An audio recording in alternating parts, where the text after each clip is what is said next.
Hello, everyone. Yeah, so I'm going to start by talking today about my fibroids and endometriosis story.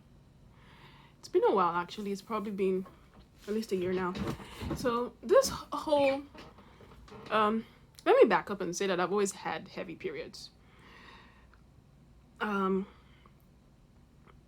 Not so much heavy periods as in painful periods.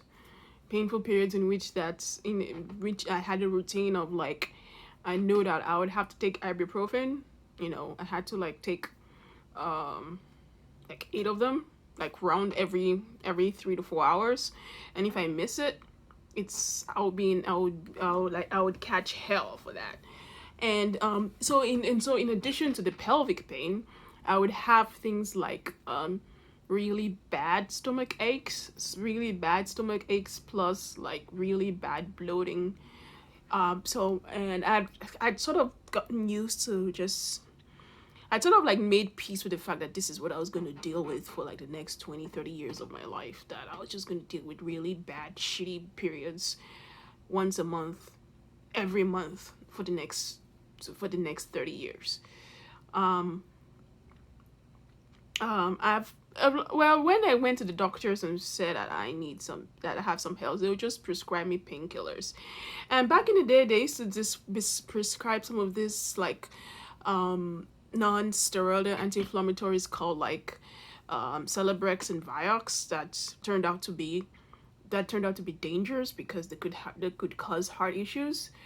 And I remember getting those pills, and it was really like what the doctors would say that, oh yeah, you can take this many ibuprofen in a day, even though like the bottle says you shouldn't take more than this in a certain 24-hour period. But they'll say that no, you can take this much in a day.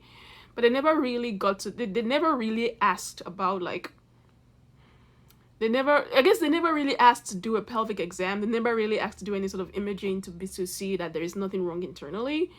um and then the last solution was to get me on birth control, but I didn't. But this was back in my 20s. But I couldn't stick with birth control because birth control, of course, made me feel shitty, and it was made me feel nausea and dry. It was so I just kind of stopped that, and I just made peace with the fact that I'm going to have shitty periods once a month, 5 days a month, every month for the next 30 years, until about 3 years ago.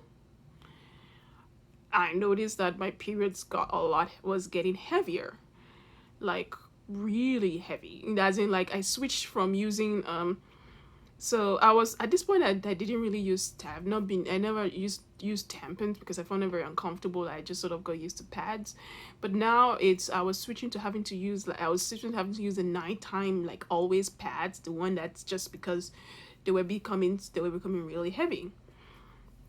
And then that switched to like the really like thick tampons because I was bleeding a lot during my periods.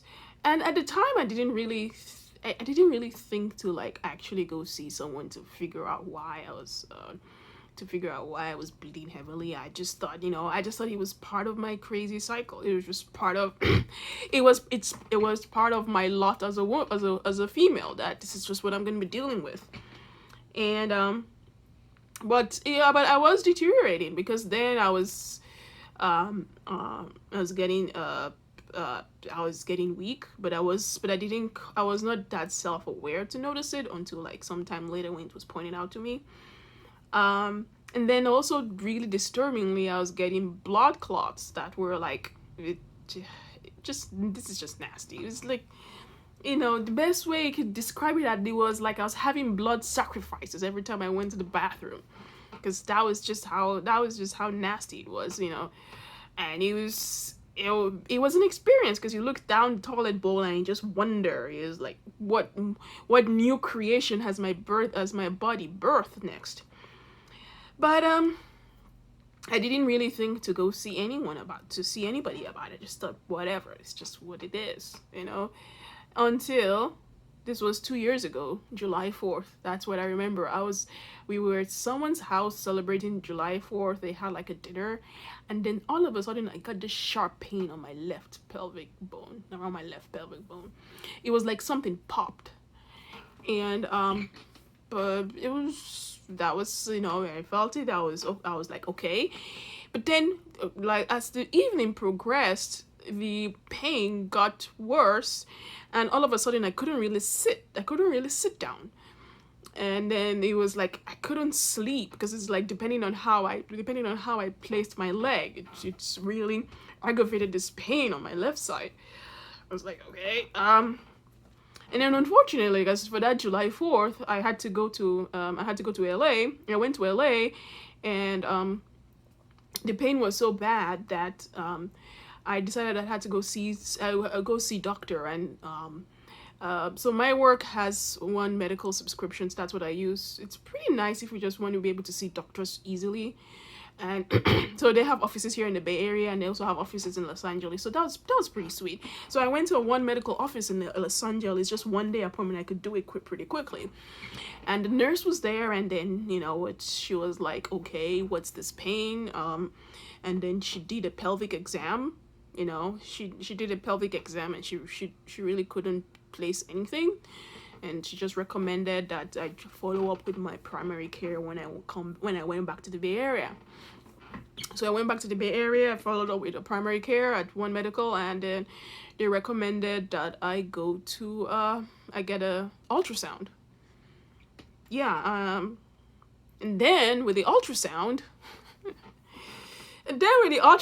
they came back with this really, like, you know, this dire report of like multiple fibroids, one did really large endometriosis, you know, it's really thick scarring. It was sort of like there was all this crap that was going on inside of me, and I was completely unaware of I was completely unaware of the carnage that was going inside of my body while I was being cursed with these shitty periods.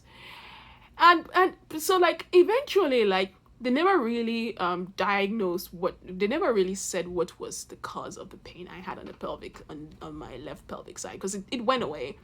And they theorized that it was like a cyst. It was an ovarian cyst that was working itself out. So so there it was. I had this, you know, diagnosis of fibroids and endometriosis. So then I was referred to a gynecologist surgeon at one of the main hospitals here, and she specializes in robotic surgery.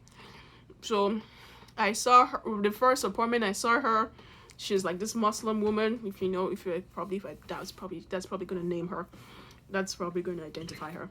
But, you know, it's just this interesting, like, demeanor, like, you see, you know, because even though she had like the hijab and, like, you know, it's very conservative, like, demeanor about her, but the way she presented herself was very muscular and very jocular, which was a bit jarring, because, you know, it was like you see this sort of serene, like, demure look, but how she interacted with you was very muscular and jocular. Then you're like, yeah, I can understand. I can see how you got through medical school and being this like gynecologist robotic surgery head.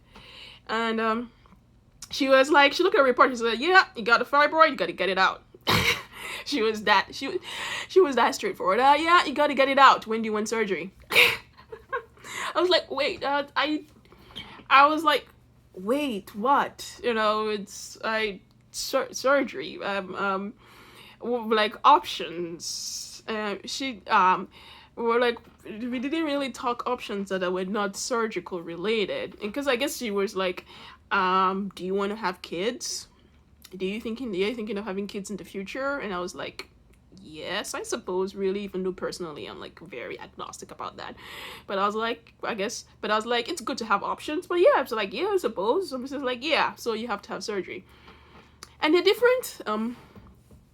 other alternative to surgery is one that is to it's just as much surgery, but it's one in which they go through with a microscope to look at each of the individual fibroids, look at the blood vessels that are feeding the fibroids, and sort of like kill those blood vessels so that you're slow, and so that those fibroids stop growing.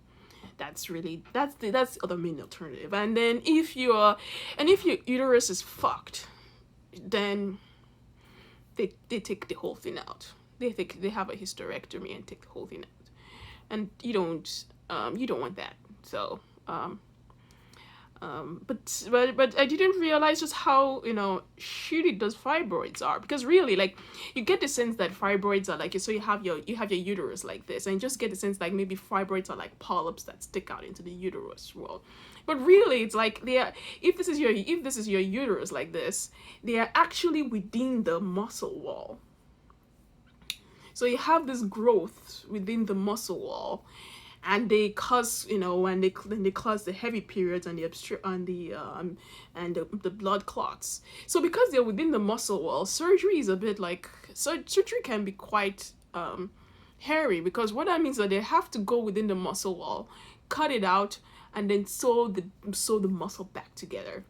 So it's not like they just go into the uterus and then kind of like maybe scoop it out. Well, for the endometriosis part, that's what they did. That's what they had to do. She was like, yeah, you have to deal with the immediate deal with the fibroids, and then would have to go in and deal with the endometriosis lining that has, like, over the years thickened and was causing scarring. So it made me think about, like, I've never been serious about childbirth. It made me think that if I was seriously like trying for children, would I have been able to have a child? It was sort of sobering to actually think about these things that I never really had to think about. But so that was at some time in the fall, and I was like, I was sort of kind of hesitant about surgery, because I've never had surgery before, and I was like, oh great, now my perfect record of having those surgeries destroys, now I have to have surgery. Now I can never say, when I go to a doctor and they ask if I ever have a surgery, I can never say no. It's now I have one record of one. At first she recommended to take a progesterone pill to stop my periods completely. She said that even though they would stop the periods completely, it's not going to stop the fibroids from growing. At first I was like, nah, because I'd had previous experiences with birth control and it felt like shit in birth control, and I was like, and asking me to take a pill every day, I'm too lazy. I'm not the sort of person who can be bothered to take a pill every day. I was like, no, I would deal with the blood sacrifices that I have in the bathroom every month. But after a few weeks, after actually a few months of where, like, the blood loss was really becoming dire, that I changed my mind, and I started taking the progesterone pill, which was a lifesaver. Oh man, not having to deal with periods. Oh, I was like, this is it. This is the life. This is what it feels to be like a guy not having to deal with period shit every month. Oh man, it's so freeing. There are some people out there who's like, they feel like periods are like mother's natures, is proud to be a woman, making them celebrate femininity and womanhood. In my case, that's a nope. No. Period is not, I'm not celebrating femininity and womanhood in my period. So I was happy to get rid of this damn thing. And then also they had to, like, with the blood loss, and I was having heavy blood loss every month, they did like a iron test and all of that, and lo and behold, I was anemic. And it was like severely anemic. That was another reason why the surgery, that would push back when I could get the surgery a little bit, because she was like, I can't do surgery unless your iron numbers look better at a certain level. So your task before any time of surgery, which was kind of, we're looking at like December, like the next year for surgery, was like, your task is to take some iron and bring it up, because I cannot do surgery unless this iron levels are much better. And then that was the whole, like, that started a whole routine of taking iron pills, which don't feel very good and kind of make me upset my stomach. And that also got me into this whole research about like iron and absorbability of iron and what's good. And then you learn various things about iron, about like how plant-based iron is not very absorbable, but you can absorb it better if you have like if you mix it with vitamin C.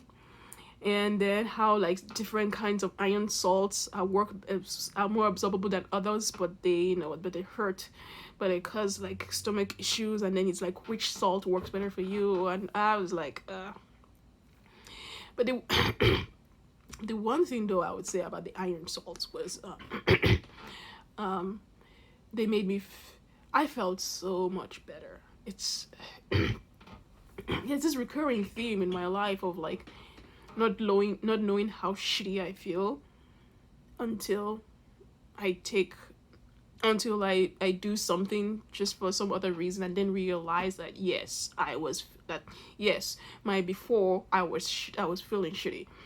Like before it was like taking a walk was tiring, going up the stairs was tiring, I was getting winded so much easier. Like when I go to the gym, I was like, yeah, I would do stuff, but it was like I sort of made peace with myself that, oh, I'm kind of like, I'm a weak, someone who is easily tired sort of person. So I just have to make do with that. That's my constitution.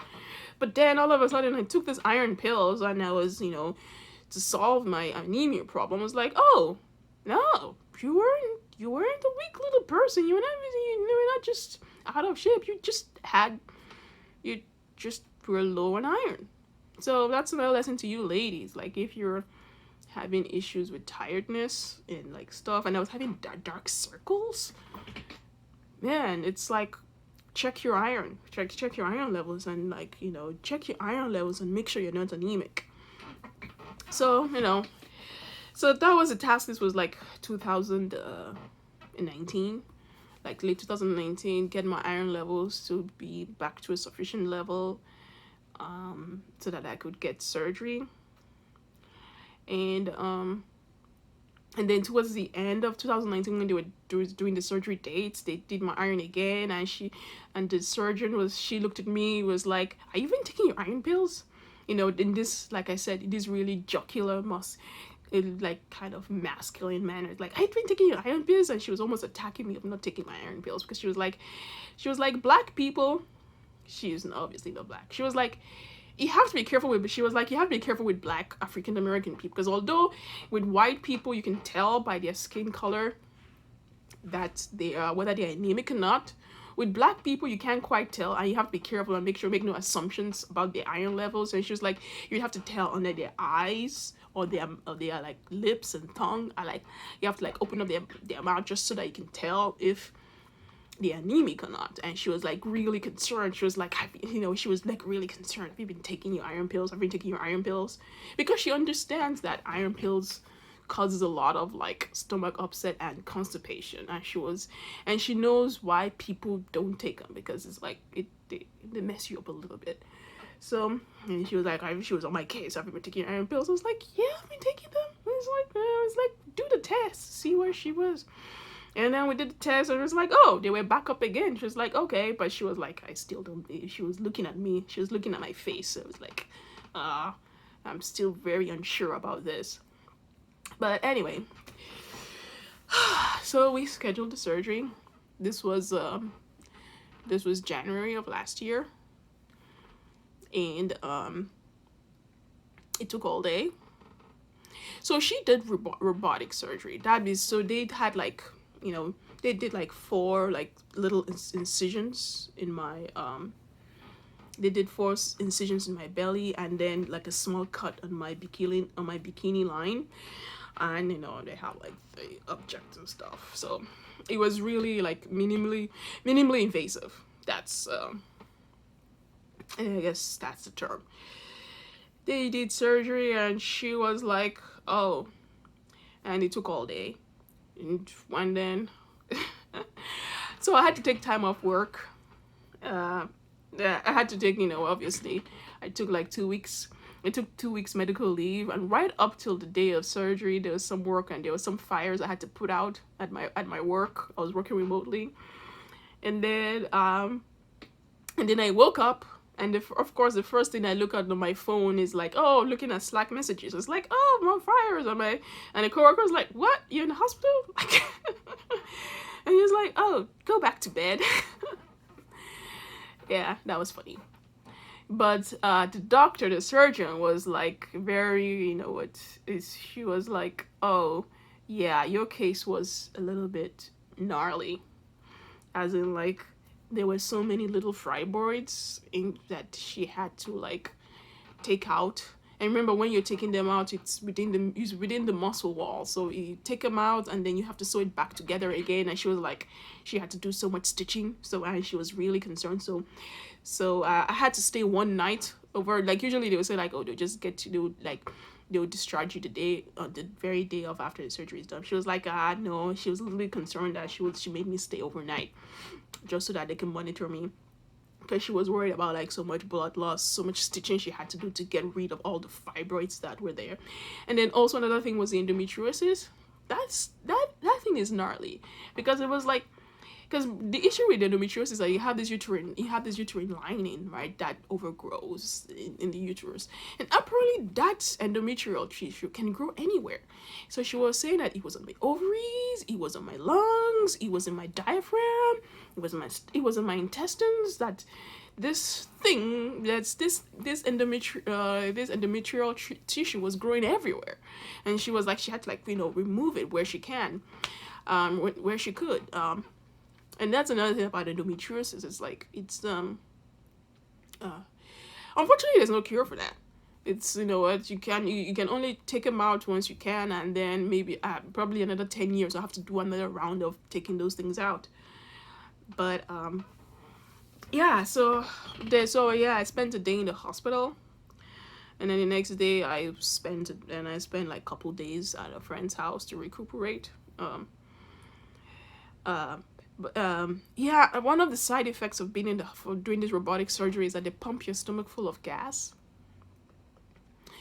They pump your stomach full of gas, I guess, so that they can to make it clear for the cameras. So I was bloated. Oh, you don't want to have that feeling. My stomach was round and hard for a few days. And then on top of the bloated feeling from the gas in my stomach,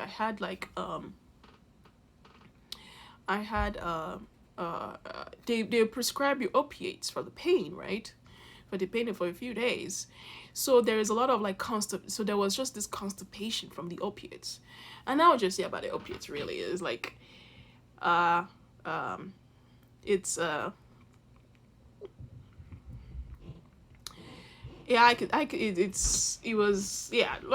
not much to say about opiates except the constipation, and then you can see a little bit why people can get addicted to it. But at the same time, I was in so much pain that I really didn't care. It was like, you still feel shitty overall. And yeah, and then I have to come off the progesterone after the surgery for a little bit, and go and take some estrogen for like a month, and then if I wanted to restart the progesterone afterwards. So this was last year, and so since last year I have and then I had to get like 6 months ultrasound follow-ups just to see how things are looking inside. So, but like I said, the endometriosis, there's really no cure for that. It's going to be something I'm going to have to deal with for the rest of my life. And right now I'm just on this path of taking progesterone pills to stop my periods, which I have to go back and ask a doctor about like the long-term contraindications of that, because I'm really about this no period life. I don't give a shit about my fertility. I don't give a shit about my womanhood and my femininity tied to bleeding every month, because I'm all about the no period life. But at the same time, I'm aware that your periods are also tied to your hormones, and your hormones are tied to things like your bone loss and bone growth. So it's not good. If you lose your period, that's not a good thing. It's not a good thing, especially because it can contribute to bone loss. So that's something I'm kind of concerned about. So I guess at some point I'm going to have to get back to getting used to periods again. But as of now, I'm enjoying having no periods. Yeah, and that's kind of like my fibroid and endometriosis story. If you're facing this issue, I recommend getting robotic minimally invasive surgery. It's that's I recommend it. It's like there was like very tiny incisions. Yeah, they're hardly noticeable. So I do recommend that. Like try and get it resolved before before it becomes a full blown issue that turns into a hysterectomy. Because you don't want a hysterectomy. No, even if you don't plan for having to have children, you don't want a hysterectomy. So yeah, there you are. That's my story.